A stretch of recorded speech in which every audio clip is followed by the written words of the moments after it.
Okay, so this is a picture of the day by far. Because it's open. It's open, friends. Oh my goodness. But now we're going to pick this apart and critique the workmanship of this place. So as I can see here, that is not even sheet aluminum, it's sheet plastic. Okay, so I thought it was aluminum, but no. Look at the holes, they're not countersunk. That looks terrible. Just wood screws into the whole thing. And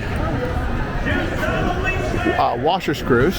Terrible, terrible. So the whole thing is a type of, that's plastic, that's not even fiberglass. And look at the fit, the problems with the fit there. Okay, should have molded that as one piece, overlapping flanges and put it in. And if that is fiberglass, that is very sorry fiberglass. And then the other thing I'm looking at is look at that.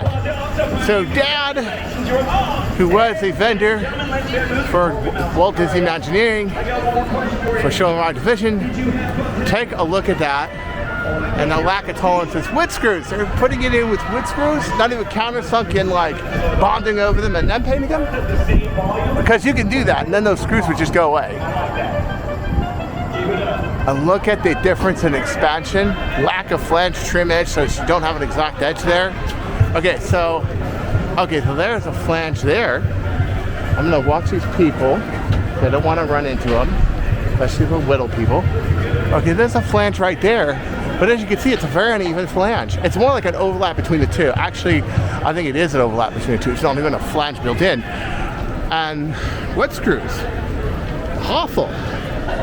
I know, I used to work on stuff like this, guys. And, oh, it is fiberglass. You already know it's fiberglass? Look at the air bubbles in the laminate.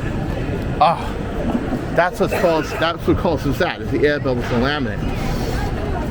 Oh my gosh, water can get right into there and yeah, that's gonna fall apart. And there's a part there that's even missing a screw. The whole thing doesn't fit together. This is why, yeah. So one very important part to fiberglass production is assembling it and making sure it fits, and then doing something about the exposed nuts by either making a countersunk and filling them and then putting it in. And I know this is a shiny moment for a lot of people. The bridge is back, I get it, okay? But you have to look at stuff like this objectively, since Show and Ride Division left 69 to 4 to Hunga. Are they getting any better or are they worse? I think they're worse. Okay, so here's another area. They have the holes drilled, but no screws. Look at that. I'm gonna zoom this all in so y'all see this. This is pretty shoddy. This is incredibly shoddy. This is very shoddy work. Yeah. I know the average consumer wouldn't notice it, but I notice it. And anybody who's in, you know, scenery and props would notice it. Like I used to be, my dad used to be. And oh my God, look at this down here. Look at how they cut that with a Sawzall, and it doesn't even fit. Okay? That's terrible. That's terrible. I'm trying to get that on film. I think I have it. Awful. Just awful. Yeah. Nasty on both sides. Nasty. That's supposed to go right into the concrete pylons there, and it's not. This was obviously painted before this, because this is faded and that is not. I would have just repainted the whole thing to make it all match.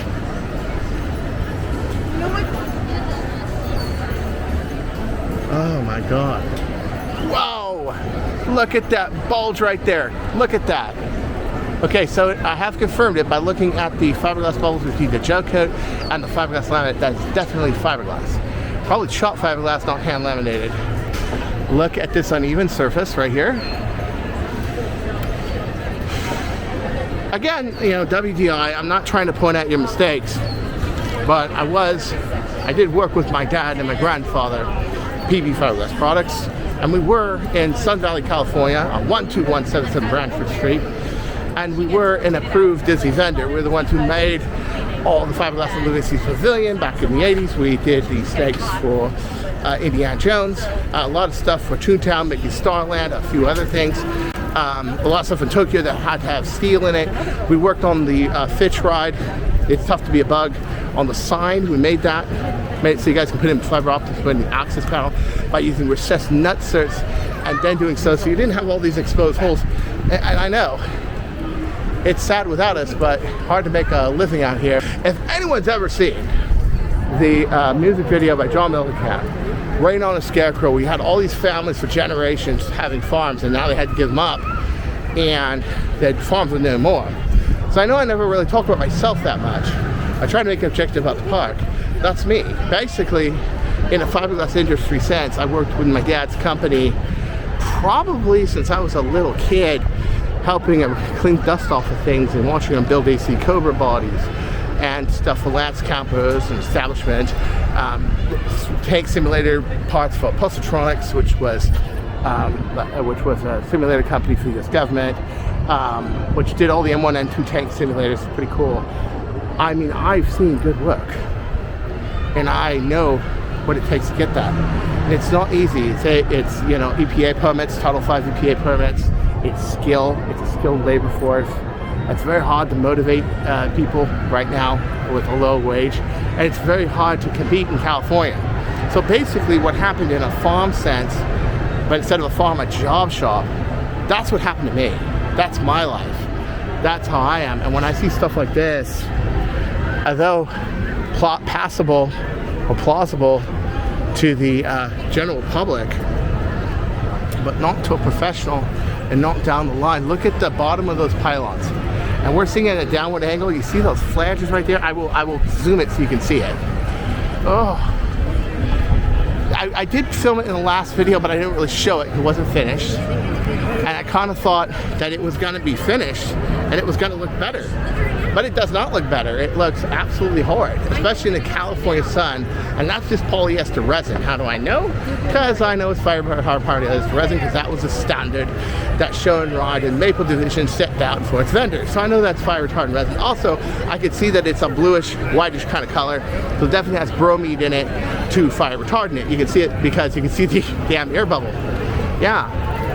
But, rain on the Scarecrow, blood on the plow, you know? Yeah, that's basically what John Mellencamp was writing about the farms. But it's not just farms in this country, which happened in the 80s, 90s, and 2000s. It's everywhere. It's every industry. It's the guy who had the liquor shop. It's the guy who had the machine shop. It's the guy who had the fiberglass shop.